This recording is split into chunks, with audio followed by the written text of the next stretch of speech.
Esta conferencia comenzará a grabarse. Gracias, Daniela. Buenos días a todos.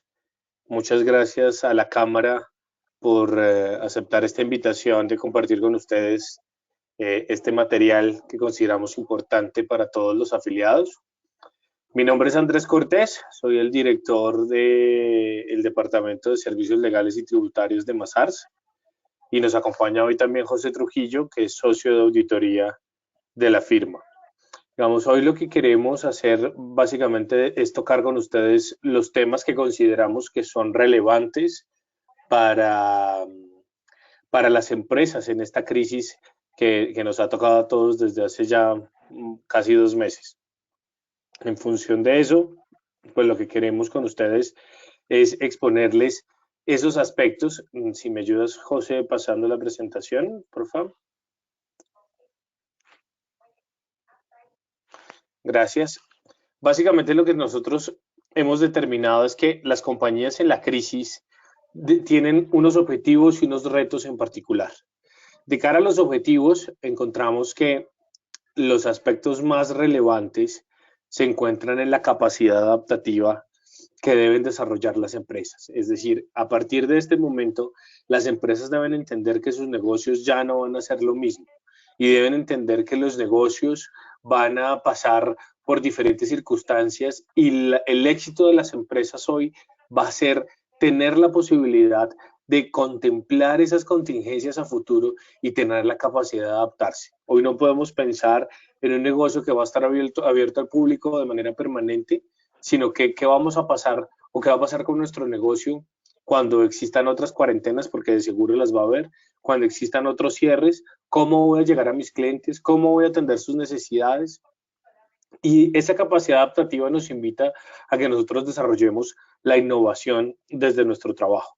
La innovación que la podemos encontrar en diferentes materiales, pero sobre todo en nuestros empleados, que son los que conocen nuestro negocio, que son los que saben lo que estamos haciendo y cómo lo podemos hacer mejor. Y esa es una invitación a todos los miembros de la Cámara a que encuentren esa participación en la innovación por parte de sus empleados. Por supuesto, el objetivo es mantener la empresa en el futuro, salir de esta y salir de las próximas. Y esas empresas que van a permanecer en el futuro son aquellas que van a lograr una lealtad o un reconocimiento por parte de sus clientes y empleados. Esa empresa que en estos momentos tuvo la capacidad de ofrecerme mis servicios, de hacerme llegar mis bienes, de cumplir con esa promesa de valor y que además mantuvo y hizo un esfuerzo por mantener a sus empleados, esas son las empresas que realmente van a lograr una conciencia en el futuro. De cara a los retos, para poder lograr esos objetivos, pues, ¿qué es lo que tenemos en este momento? El problema más grande que tenemos es el flujo de caja.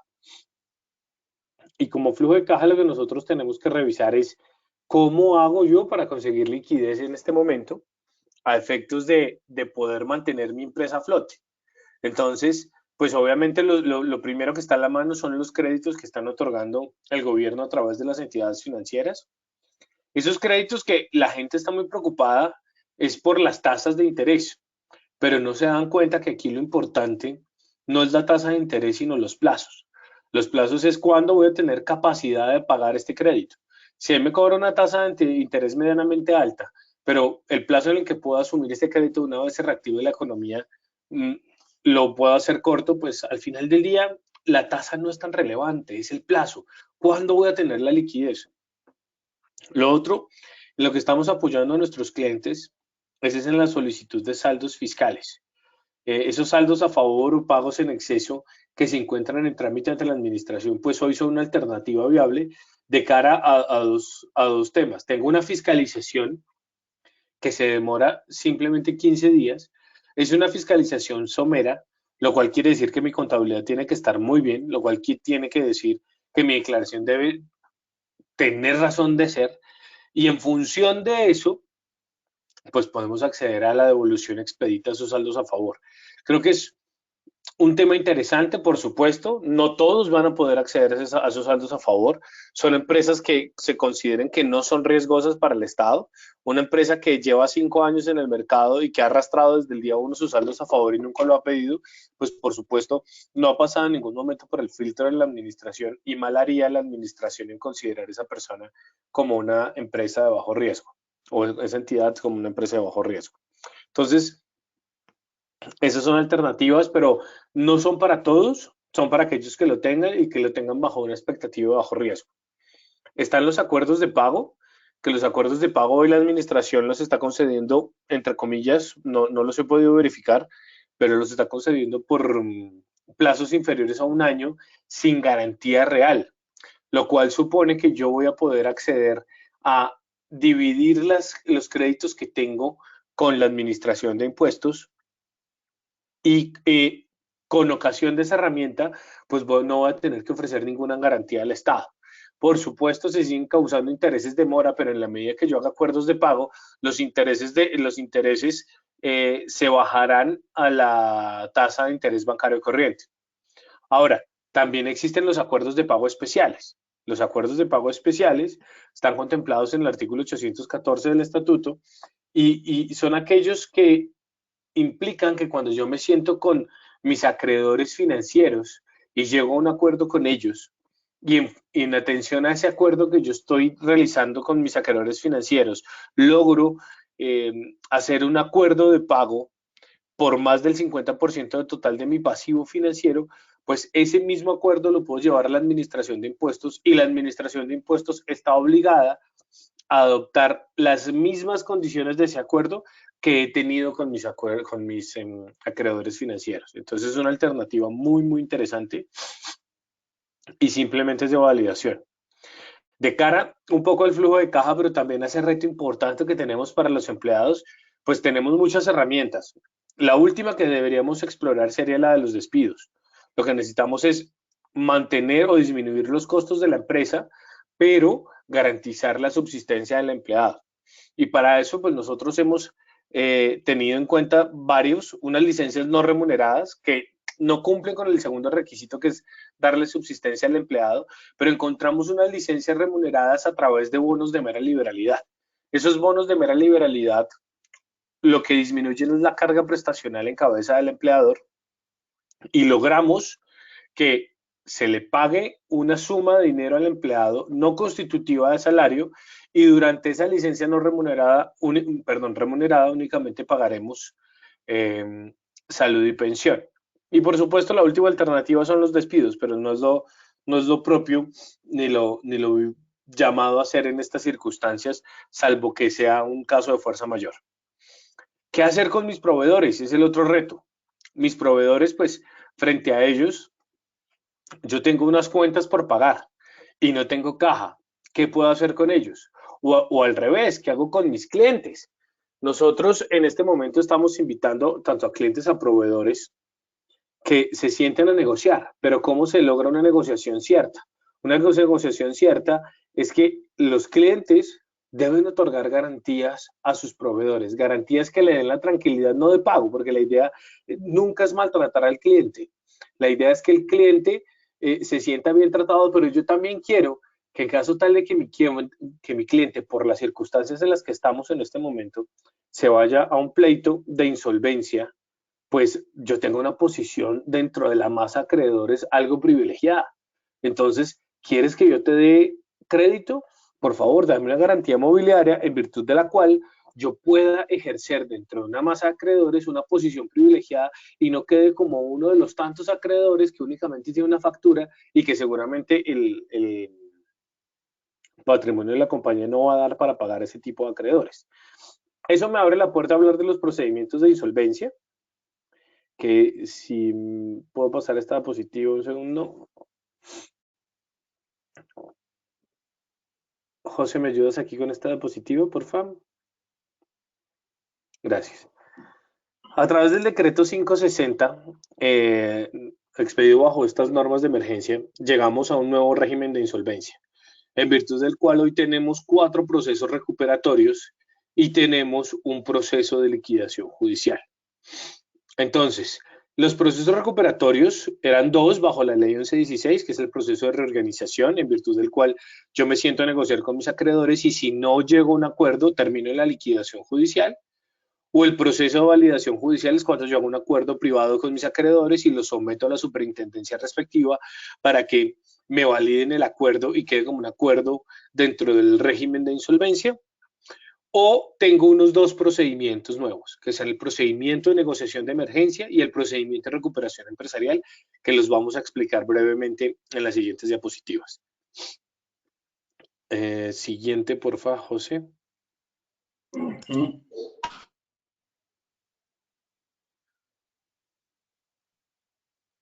Gracias. Entonces, lo importante que debemos tener en este nuevo régimen de insolvencia es que vamos a tener un acceso expedito a los procedimientos.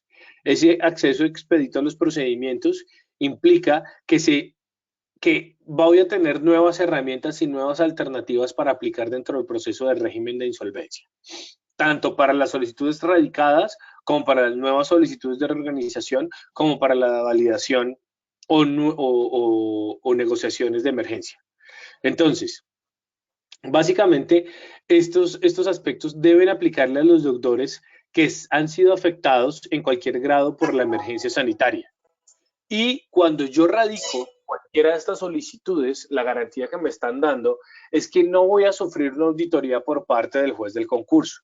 El juez en este caso ya no va a entrar a validar la información o no va a entrar a validar mis cifras. Lo que va a hacer el juez del concurso es tomar fe de la firma del contador, de la firma del revisor fiscal, quienes por su profesión ejercen unas funciones de verificación y dan fe de lo que contenido en la contabilidad y en atención a esa manifestación por parte de la firma del contador, pues entenderá que la información contable es de fiar. Así que dentro de los 3 días siguientes a la radicación habrá lugar a la admisión del proceso de insolvencia y yo, pues, de estos procedimientos nuevos, inclusive, y yo en estos casos, pues, ¿qué voy a gozar? Voy a gozar de la suspensión del cobro coactivo, voy a suspender todos los procedimientos que existan en ese momento en contra de la compañía, pero adicionalmente voy a poder negociar con todos mis acreedores sobre ese punto. ¿Mm? Siguiente diapositiva, por favor.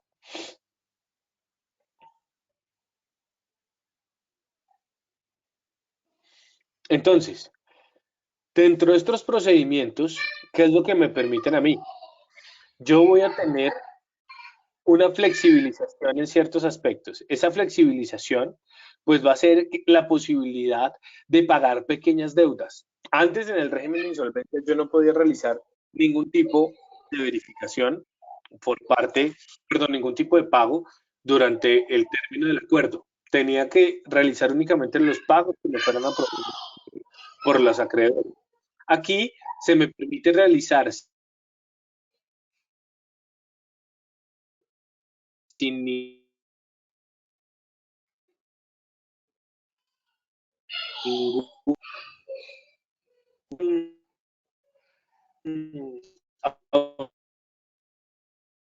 un segundo que perdí la conexión. Se me permite realizar el pasivo externo. Y para eso inclusive se me permite enajenar activos no operativos. Entonces, ¿qué puedo hacer? Yo tengo unos activos asociados a la masa que está protegiendo a los acreedores, pero puedo realizar pagos a mis empleados, puedo realizar pagos a proveedores y puedo vender activos no necesarios para el desarrollo de la operación de cara a poder pagar esas pequeñas deudas. También se me va a permitir acceder a nuevos créditos y otorgar garantías durante los procedimientos nuevos de insolvencia. Y eso me permite a mí desarrollar mi negocio, pero además en aquellos aspectos en donde las garantías están sobregarantizando, por decirlo de alguna manera, algunas obligaciones, pues puedo inclusive generar garantías de segundo grado para poder apalancar mi operación en esos créditos. Voy a tener mecanismos de alivio financiero, que son la posibilidad de capitalizar los pasivos por parte de los acreedores. Eso solo va a ocurrir si la compañía es viable a futuro. Voy a poder descargar los pasivos, es decir, voy a poder compensar los excesos de valoración que tengo en mi compañía contra los pasivos de los acreedores generando participación en esos pasivos. y voy a poder hacer pactos con la deuda sostenible, hablar con las entidades financieras y decirles, miren, voy a hacer un acuerdo de pago con todos los acreedores, durante los próximos 2 años voy a realizar el pago a todos mis acreedores, pero ustedes deudores, perdón, acreedores financieros, queden en stand-by, por favor, y más adelante podemos retomar esta deuda. Entonces eso va a ser algo muy interesante. ¿Qué pasa hoy con la moratoria de los acuerdos de reorganización que están presentes? Los que ya estaban en curso, pues si tenemos una compañía en reorganización y esa compañía incurre en mora durante el tiempo de la emergencia, esas moras no darán lugar al incumplimiento del acuerdo y como no hay incumplimiento del acuerdo, pues no hay lugar a pasar a los procesos de liquidación. Y existe la posibilidad del salvamento de empresas en estado de liquidación inminente, es decir, cuando ya las compañías estén en procesos de liquidación y vayan rumbo a la liquidación, si uno de los acreedores opta por capitalizar sus deudas para salvar la compañía y hacerla viable, se va a permitir salir del proceso de liquidación. Si me colaboras con la siguiente diapositiva, José. Gracias.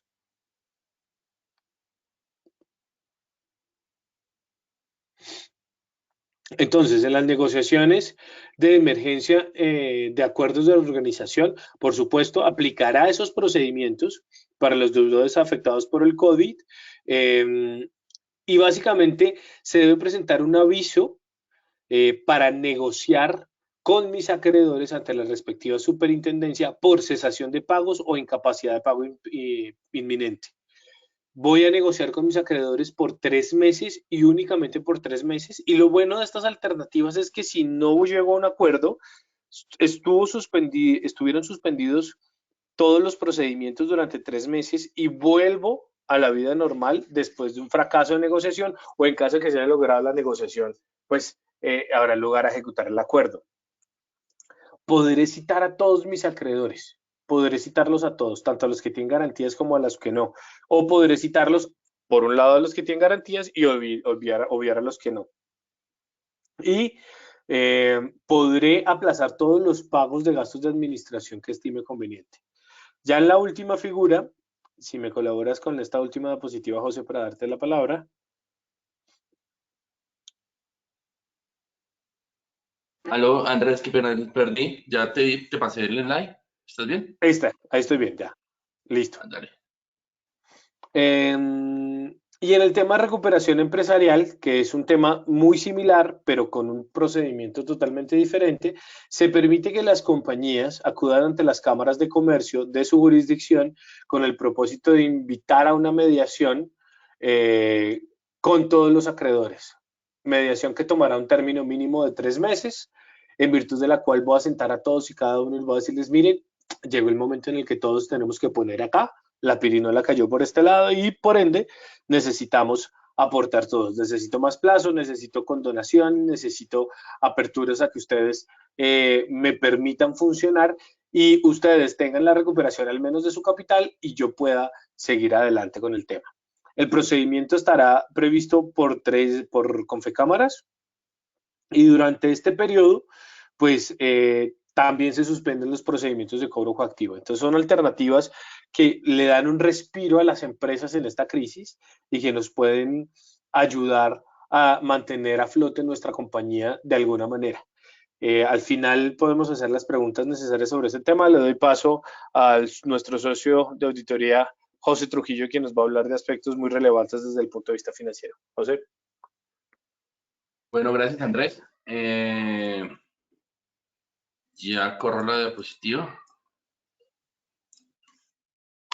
Entonces, bueno, con Andrés pudieron ver todo el tema de el flujo de caja, cómo deberíamos mantener nuestra empresa, cómo deberíamos mejorar todas las oportunidades que tenemos para poder seguir a flote y las ayudas fiscales. Sin embargo, hay un tema muy importante, no debemos descuidar la parte financiera, la parte NIF, la parte de nuestro componente al final del día, un estado financiero que hace reflejar la realidad económica y las buenas acciones o las acciones no bien manejadas de nuestro negocio.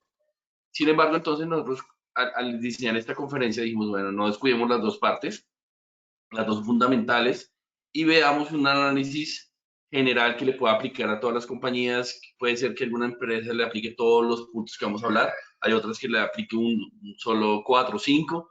Entonces, vamos a hacer un recorrido de todos los aspectos que vemos a nivel general, a nivel regional, que podría estar aplicándoles a ustedes en sus compañías. Entonces, ¿cuál es el objetivo? Sencillamente decirles, ojo, anticipemos todos los análisis que podamos tener de información financiera contable. ¿Por qué? Porque pues tarde o temprano va a llegar su auditor, va a llegar una entidad de control, va a llegar un banco, el que sea, a pedir sus estados financieros, a ver sus análisis, sus indicadores, y si esto no están asincerados, y más con todo este tema que estamos pasando en este momento, vamos a tener temas de discusiones. Nosotros lo que vamos a hablar durante este tiempo es, los invitamos a no dejar esto para el final de año, octubre, noviembre. Muchas veces no es prudente llegar a esos puntos ahí donde vamos a estar corriendo, vamos a tener discusiones con los posibles entes que nos vengan a revisar. Entonces, la invitación es que desde ya lo puedan ver, analizar, verlo con sus equipos financieros. ¿Para qué? Para poder tomar de pronto decisiones anticipadas, de pronto hasta tomar alternativas que nos permite la NIF de cara a mejorar ciertos indicadores de forma ceñido a las normas NIF y poder tener, pues, como quitar un poco esa presión que podemos tener en este momento.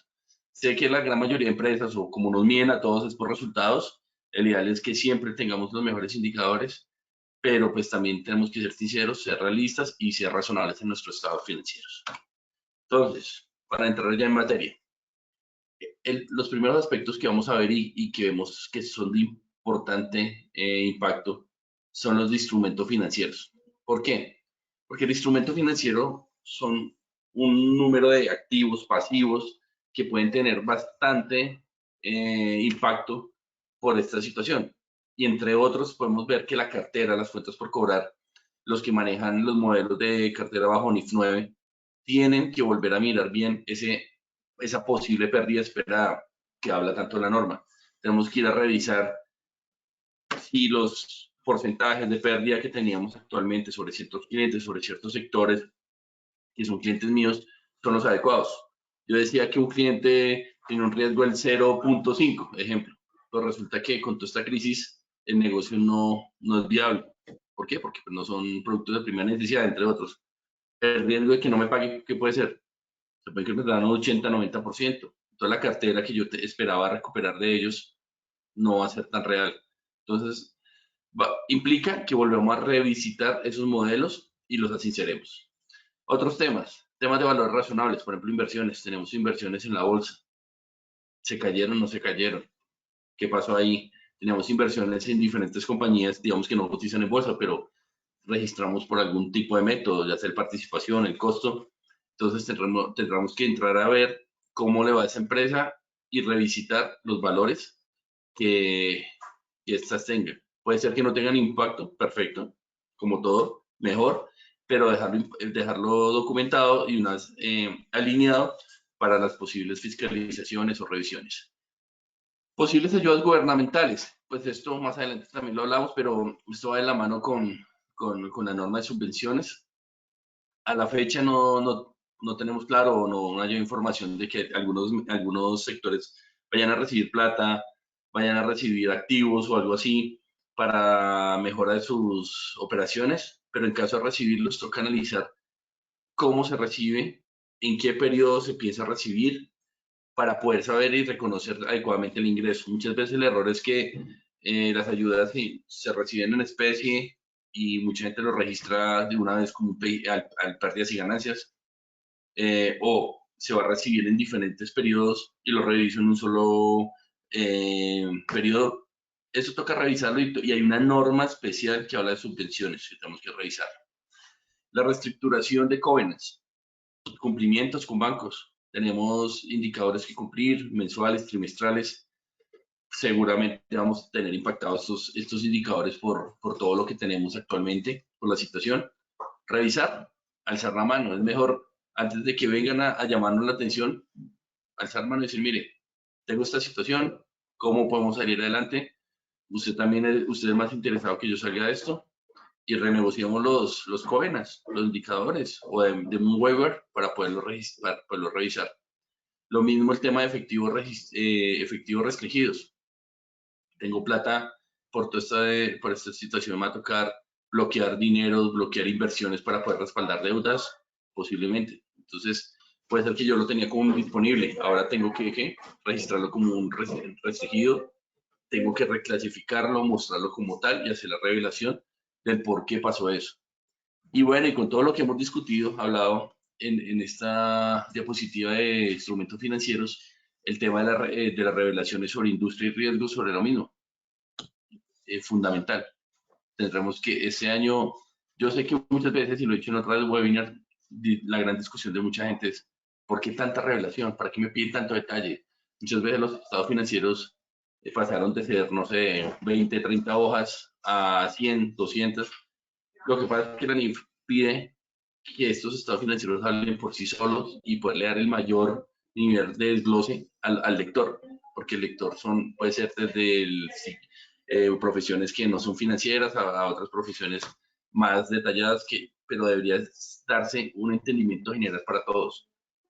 Hay actualmente un proyecto de reforma con respecto a este tema de revelaciones, sin embargo hasta el momento no ha salido en final y por ende pues tenemos que ser lo más juiciosos con las revelaciones que nos pida cada norma y dar nuestro desglose y más por la situación, porque van a venir muchas preguntas, muchas. En las juntas va a haber muchas inquietudes. Oiga, ¿por qué seguimos teniendo las mismas cuentas por cobrar del año pasado, siendo que toca prepararse a eso? Yo ya de hecho lo estoy viviendo en mis clientes, pues no me presenté. Yo soy pues socio líder del tema de auditoría y consultoría en Mazars Colombia, firma pues internacional. Y entonces yo participo cuando soy auditor en mucha junta directiva y también como asesor, y ya están saliendo este tipo de preguntas. ¿Qué pasó? ¿Por qué este primer trimestre? ¿Cuál fue nuestro impacto? Compáremelo con el trimestre anterior, hágame la proyección. Entonces, toca estar preparado y tener las cifras alineaditas.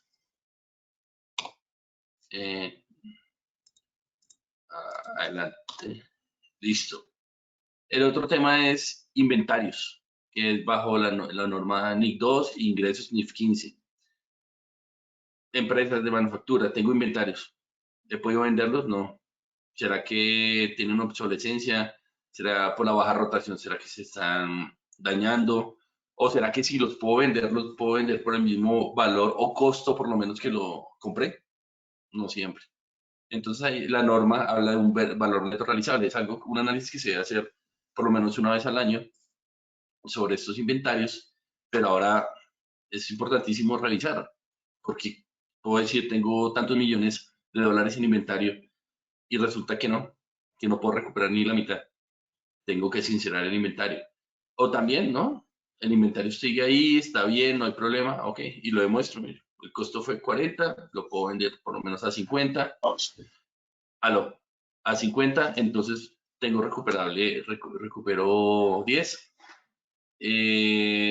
Pero vuelve y juega, como todo en estas normas, documentarlo, ya sea para bien o para mal, lo que sea, pero toca dejarlo documentado y soportado. El tema a nivel de NIF 15, la norma habla de muchas obligaciones de desempeño, como diferentes instancias que se debería cumplir para poder yo registrar ingresos. Esto no es tan estándar, como dice la norma internacional, el aspecto general. Y depende de la empresa, pues lo aplica y mira cuáles son sus obligaciones de desempeño, cómo reconoce sus ingresos, si solo hoy lo reconozco o lo reconozco en diferentes periodos. Que he visto que muchas veces ahora con este tema, pues las garantías posiblemente para cuando yo estoy vendiendo, algunas veces se han extendido por temas de negocio, entonces posiblemente el ingreso que yo reconocía hoy por 20 puede pasar a 15, o puede ser que yo estaba en la cabeza, tenía que iba a reconocer este año 100, pero no, resulta que el inventario se demoró, está en tránsito, va a tener demoras, va a tener mayores costos, y todo esto implica al final del día que posiblemente la obligación de desempeño se difiera, pero se difiera más de lo normal, toca revisarlo caso a caso. Siguiente, activos fijos y leasing bajo NIF 16. Los activos fijos, siempre viene la pregunta y la discusión que he tenido con muchas compañías en la actualidad. ¿Qué hago? Los activos los deprecio más, los paro de depreciar, no tengo mis activos en producción. ¿Qué hago? Fiscalmente, ¿cómo se debe manejar? Contablemente, el parar la depreciación no es tan fácil, porque pues no necesariamente solo porque dejan de producir o estar en acción, yo le voy a suspender la depreciación para llevar menos gasto. También hay temas de obsolescencia, también hay temas de desuso.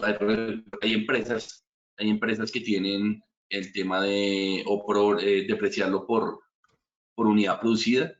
Pronto ahí se podría evaluar si pues, no estoy produciendo nada, pero puede ser que si yo no le doy un mantenimiento adecuado, ese activo puede decaer, puede perder valor, puede deteriorarse.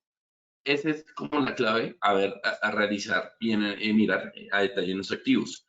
Pero también tener presente que algunos activos que yo tenía en construcción y que hay una norma, que la NIC 23, que me permite esos activos en construcción, en proceso, y si yo los tengo apalancados, poder ese interés capitalizarlo. Si lo estaba haciendo y se me paró la construcción y posiblemente yo sigo pagando intereses o si no pude negociar con el banco, esos intereses no son capitalizables.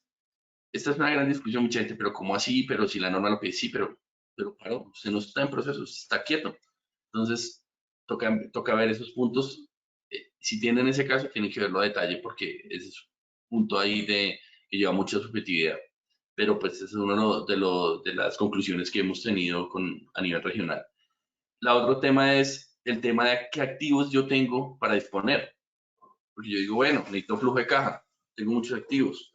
¿Será que pues con toda esta situación tengo que reinventarme, innovar? Entonces con esa innovación el 40% de mis activos ya no los voy a utilizar. He visto casos. ¿Qué debo hacer? Pues crear todo un plan, como lo dice la NIF 5, de venta, comprometerme como administración, como compañía, de que voy a vender eso durante el próximo año. Y al hacer eso lo reclasifico, lo pongo como el menor valor entre su valor en libros y el valor razonable, paro la depreciación y se espera, como dice la norma, que en un año, en el año siguiente, se pueda disponer de esos activos. Esto puede ser una alternativa, te quitas responsabilidad sobre los activos, no te pones con un poco de activos que no te van a ayudar con el objeto social y de paso, pues suavizo alguno de los indicadores en el estado de pérdidas y ganancias. Ahora con respecto al tema de NIF 16, esta es una norma que realmente ha pegado duro desde el año pasado, porque mucha gente dice, no, pues con la salida de la norma de NIF 16, tengo que aumentar mis activos, aumentar mi endeudamiento, mi pasivo por endeudamiento. Sí, pues definitivamente la norma, si después de hacer el análisis da para esto, pues esos son los resultados. No obstante, con las últimas normas que han salido, con la renegociación de cánones de arrendamiento, posiblemente con las tasas de interés, con los plazos, estos se van a ver impactados. Entonces, por lo tanto, debería disminuir posiblemente mi pasivo por arrendamiento o en algunos casos, pues tendrá que cerrar los locales o entregarlos, aunque ese no sea el propósito. Y eso lo hemos discutido bastante. El propósito es poderse mantener por el tema de que uno ya tiene un local acreditado, zona acreditada y pues volver a recuperar eso, pues es difícil. Sin embargo, pues cualquiera de las situaciones se deben tener en cuenta y volver a recalcular y volver a sincerar esos valores tanto en el activo como en el pasivo. Siguiente, intangibles. Muchas empresas tienen actualmente intangibles, porque han adquirido compañías anteriormente y se genera un goodwill, o tengo intangibles como lista de clientes, marcas. Bueno, ustedes saben que por lo menos una vez al año se tiene que hacer un análisis si estos están deteriorados o no, y debemos ser muy sinceros. Los invito a que lo revisemos, lo miremos, pero también no que si me dio un posible deterioro en mi goodwill lo registre una vez, porque puede ser que ahorita la empresa sobre la cual yo generé ese goodwill que adquirí no esté dando los mejores rendimientos, ¿sí? O las proyecciones están todavía muy tempranas o muy en primera etapa para analizarlas, y ya el otro semestre repunten. Y ese es el ideal. Entonces, yo que está registrado en Goodwill, que después no puedo reversar, y la empresa ya después repuntó, hombre, pues me estoy impactando bastante. Pero la idea y lo que hemos visto es que, bueno, en la gran mayoría de casos sí, ya se están generando deterioros, y lo que están haciendo es pues tratando de manejarlos y ya tenerlo en la mente, y de aquí a septiembre, octubre, si ya no repuntó, pues tenemos que reconocerlo y desincerar esos goodwill, esos intangibles. Y bueno, también de paso, pues se ha planteado algunas revelaciones en periodos intermedios para las empresas que tienen que reportar a junio, y como diciéndole al lector, bueno, todavía no estamos seguros de un posible deterioro, sin embargo, quietos, tenemos que analizarlo y tenerlo dentro del radar. Provisiones y contratos onerosos bajo la NIC 37. ¿Qué pasa acá?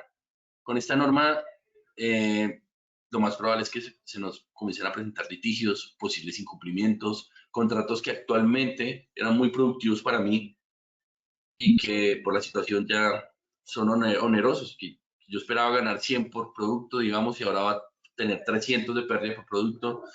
Definitivamente me toca incumplir acuerdos que ya tenía, entonces toca analizarlo. Si es así, pues registrar las provisiones que correspondan, donde no pueda llegar a negociaciones, pero para la recomendación que damos en esto es pues mirar qué tipo de cláusulas de forma conjunta con sus abogados se pueden tomar para que no puedan recaer en estas contingencias, y si definitivamente hay una contingencia por medio, pues poder dejar el mejor estimado, soportado, y mirar cómo subsanarla, y pues si hay negociación, pues hacerlo prudentemente y que el número quede bien fino dentro de la provisión, dentro del estado financiero.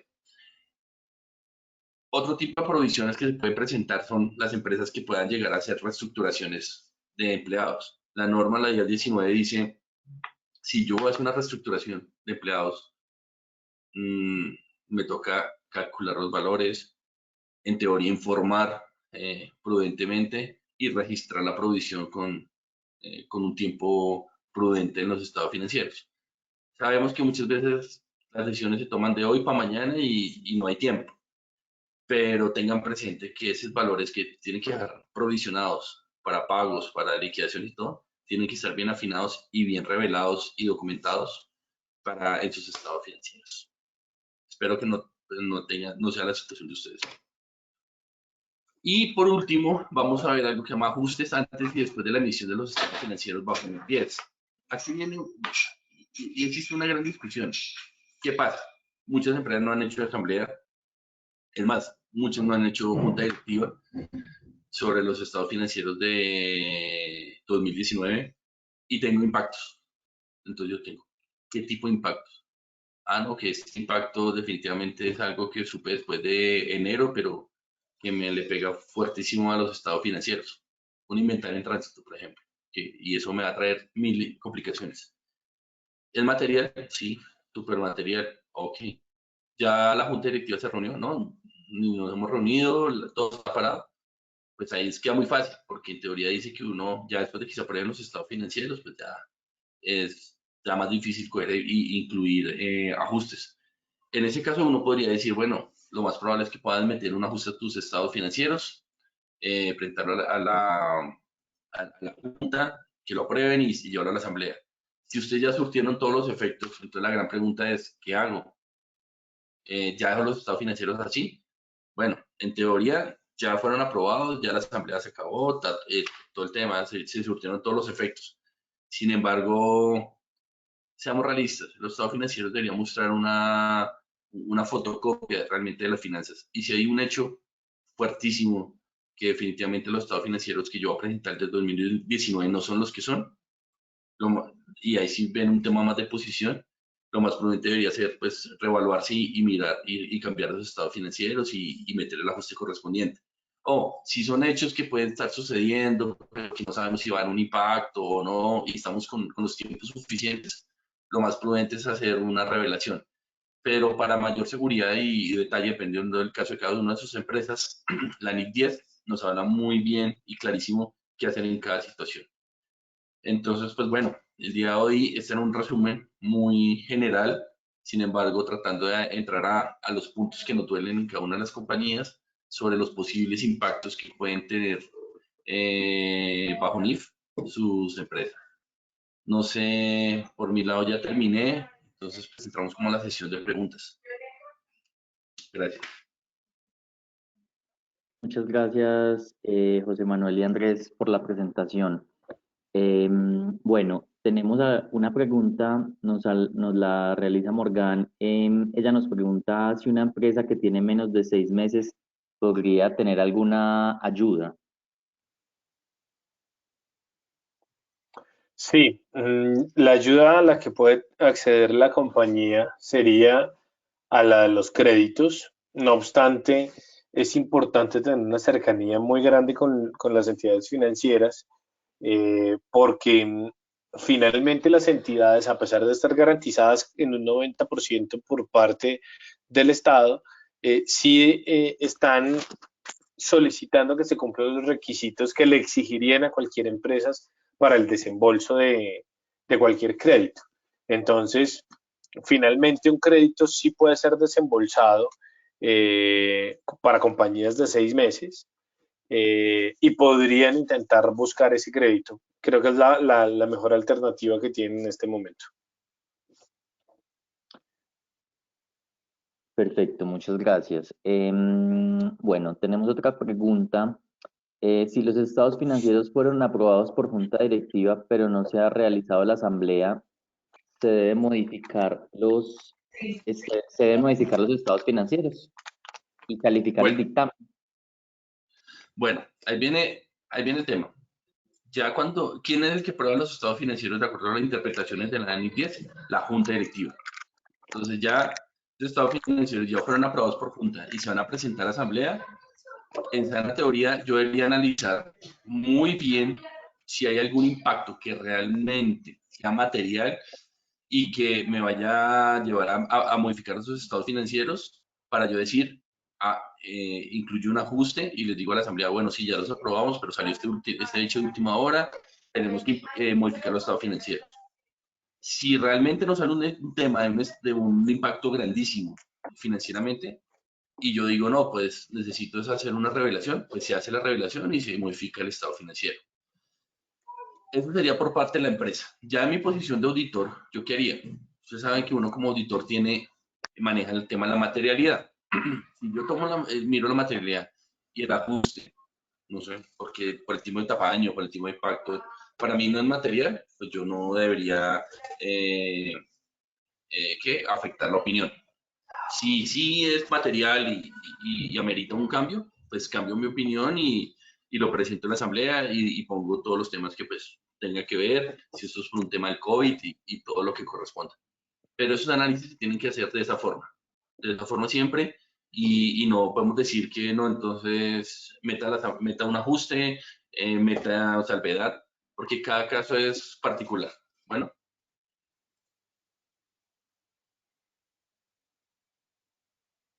Aló, Juan. Perfecto, muchísimas gracias. Bueno, no sé si esas fueron las preguntas pues, que estaban escribiendo en el chat. No sé si alguien desea realizar otra pregunta. Recuerden que la pueden escribir en el chat y la leemos para ser respondida. Y también recuerden que pues, toda esta conferencia está siendo grabada y que la presentación la publicaremos en nuestra página web www.france-colombia.com.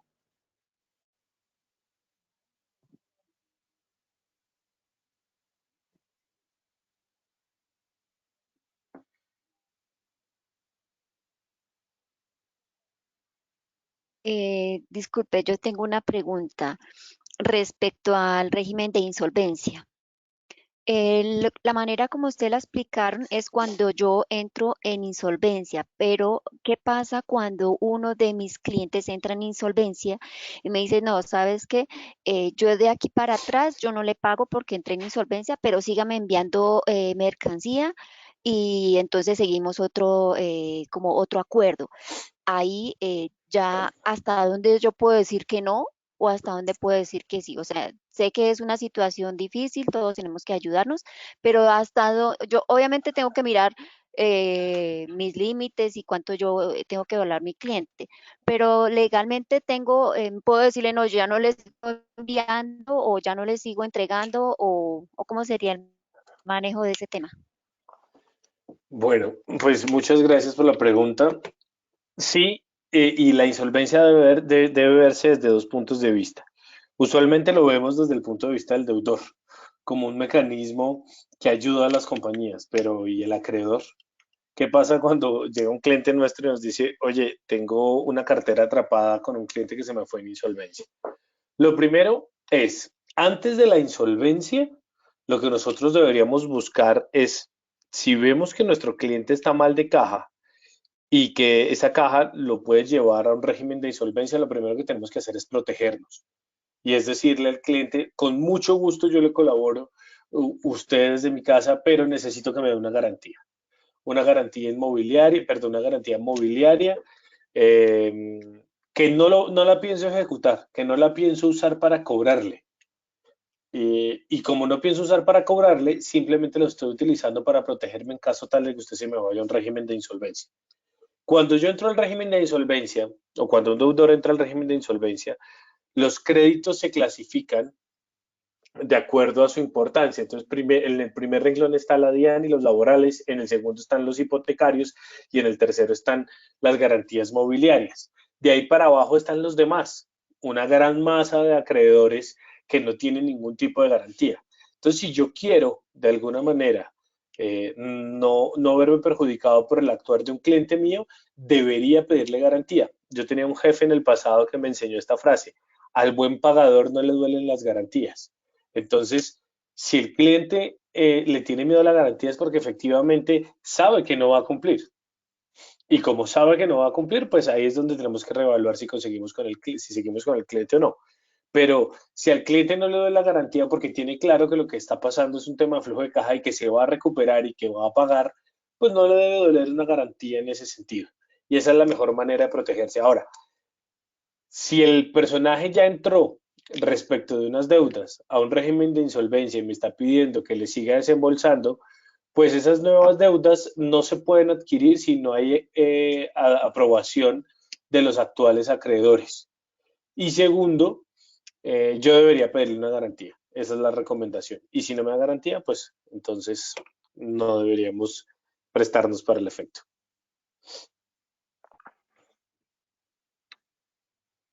Listo, Andrés, muchas gracias. Bueno, hay otra, creo que va en la misma línea.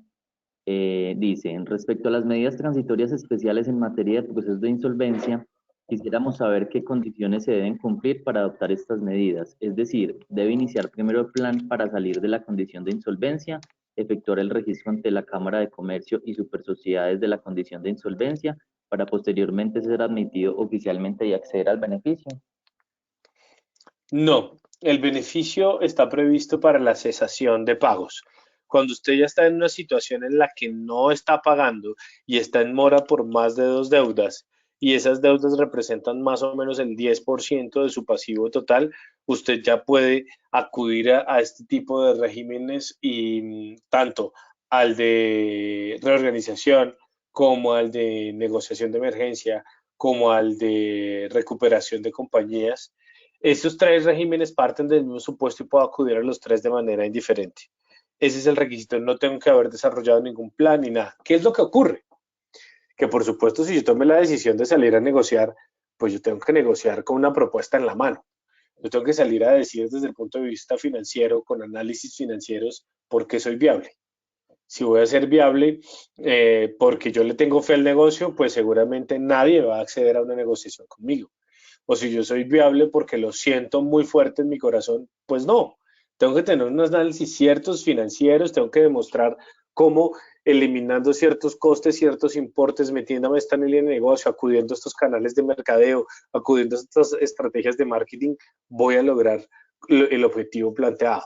Si no lo logro demostrar, pues no va a ser fácil. Entonces, la invitación antes de salir corriendo a radicar cualquier solicitud es sentarse, plantear el negocio, proyectarlo a 5 o 10 años y ahí sí acercarse a negociar con los acreedores.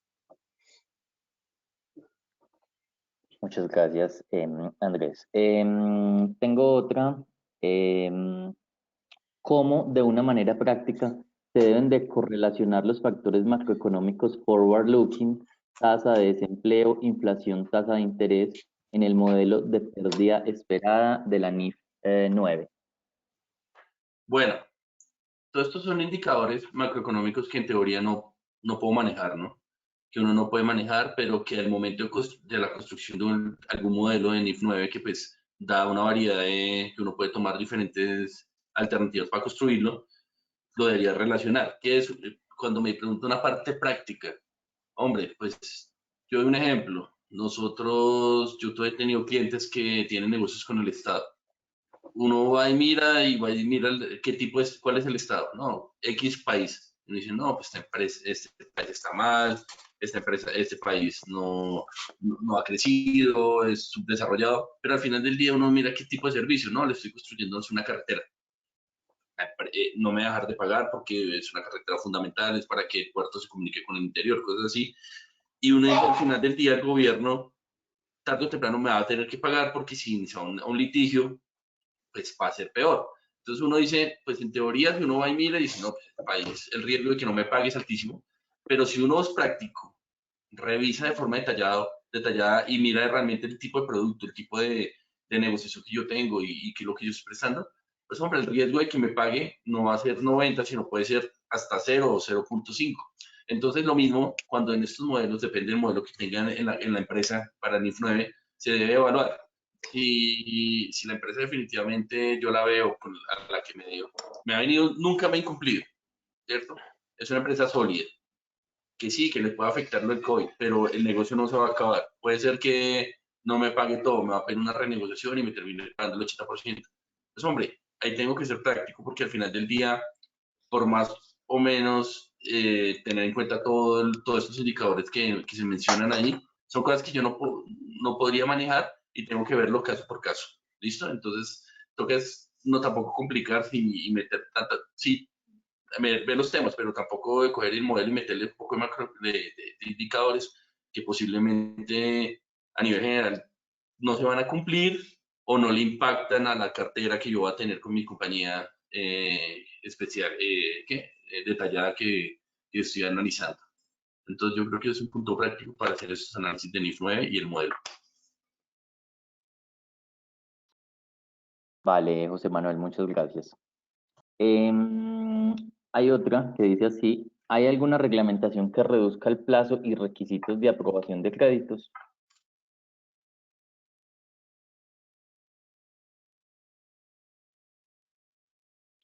No, en este momento no existe una reglamentación que limite eso. A los bancos les fue entregado unos recursos y los bancos bajo sus políticas internas de revisión, de cumplimiento, de compliance, están en la obligación de aplicarlas y tendrán que establecer cuáles son los requisitos internos. No hay una limitante, no hay nada. Ahora, la invitación que ha hecho el gobierno ha sido a los bancos a que dejen de exigir lo que no deben exigir, pero por supuesto, si de entrada la compañía tiene a sus accionistas, que ha ocurrido, reportados en Datacrédito, la compañía misma está reportada en Datacrédito, va a ser muy difícil que la misma acceda a un crédito en particular. Así que los requisitos están establecidos de conformidad con las políticas del banco y no hay nadie que los haya disminuido. Vale, Andrés, gracias por la respuesta. Tenemos esta otra. ¿Qué otra opción, aparte de solicitar reorganización empresarial para un acreedor cuyo deudor no responde y no se cuenta con garantías mobiliarias constituidas, inmobiliarias constituidas? ¿Me repites la pregunta? Es que no me quedó claro. ¿Qué otra alternativa tiene un acreedor para no irse a reorganización respecto de un cliente que no le quiere pagar y no tiene garantías mobiliarias constituidas? Esa es la pregunta. Exacto. Pues hay diferentes. Nosotros hemos explorado inclusive algunos temas de factoring en donde la factura se vende a descuento y lo que se hace es ceder esa creencia a un tercero. Por supuesto, entre más riesgoso va a ser el tema, más descuento toca otorgar sobre el asunto, pero en la medida en que el cliente tenga recursos, es decir, sea sujetos de cobro coactivo y tenga bienes susceptibles de embargo, el acreedor podrá ceder con mayor facilidad esa factura a efectos de garantizar su liquidez y, y poder buscar ejercer las acciones de cobro. Otra alternativa que hemos encontrado es generar un crédito rotativo con el acreedor, con el deudor, y decirles, mire, yo hasta aquí le despacho, no le despacho nada más, pero si quiere mayor mercancía, abóneme a la deuda anterior y el mismo valor que me abone se lo libero en mercancía nueva o en servicios nuevos. Así funciona, de suerte que yo le pongo un estatus al riesgo, pero y también le empiezo a generar flujo de caja. Perfecto, gracias Andrés. Hay un comentario que nos dicen, sin embargo, los requisitos han aumentado, puesto que exigen hasta listado de proveedores y clientes, lo que es a toda vista ilegal. No sé si podría calificarlo como ilegal. Los requisitos son los requisitos. Yo lo que buscaría es acercarme al banco o a otra entidad financiera, porque el listado de proveedores y clientes lo que le garantiza al banco es que yo tengo flujos de caja y que con esos flujos de caja yo voy a poder pagar y cubrir la deuda. Eh, Sé que es un poco abusivo, sé que eventualmente no es lo que uno espera en estas circunstancias por parte del banco, cuando al contrario está apalancado por recursos del gobierno. Pero ilegal, no estoy tan seguro. Sí es necesario cambiar de entidad financiera lo más rápido posible. Vale, y creo pues que con esta vamos cerrando. Respecto a régimen de insolvencia, ¿me puedo negar a continuar con un cliente que entra en insolvencia teniendo en cuenta que somos proveedores indispensables para su operación? De poder puede. No obstante, el régimen de insolvencia ha manifestado, y lo ha manifestado desde el principio, que en virtud de este régimen lo que se pretende es salvar compañías. Y como lo que se pretende es salvar compañías, pues todas las cláusulas contractuales o acuerdos contractuales que señalen que el ingreso al régimen de insolvencia por parte de una de las partes dará lugar a terminación del contrato, se corresponden a cláusulas que se tendrán por no escritas, pues es una invitación a no cancelar esos contratos. Ahora, por supuesto, hay que garantizar la seguridad y la continuidad de mi empresa. Lo que yo haría, por supuesto, sería bloquearle el crédito, generar un estatus donde yo financieramente pueda establecer hasta dónde puedo soportar apalancar a ese cliente y por qué plazo, hablar con el cliente y decirle, mire, no se trata de usted, se trata de mi subsistencia, se trata de mi negocio y como es mi negocio, pues tengo que pensar en él. Con mucho gusto yo le puedo colaborar, pero necesito que usted genere flujos de caja hacia mi compañía, de lo contrario tendré que hacerlo. Desde el punto de vista ya de acuerdo de voluntades, nadie me obliga a estar atado con nadie y si yo no quiero vender, nadie me puede obligar a vender. Pero si lo que quiero hacer es terminar un contrato, seguramente puedo tener algunos tropiezos legales en la medida que las cláusulas que den por terminado ese contrato en virtud del régimen de insolvencia no serán oponibles y no podrán ejecutarse. Listo, Andrés, muchas gracias. Bueno, yo creo que ya con esta pregunta esta era la última que nos hacían por el chat. Ya con esta pues damos cierre al webinar de hoy.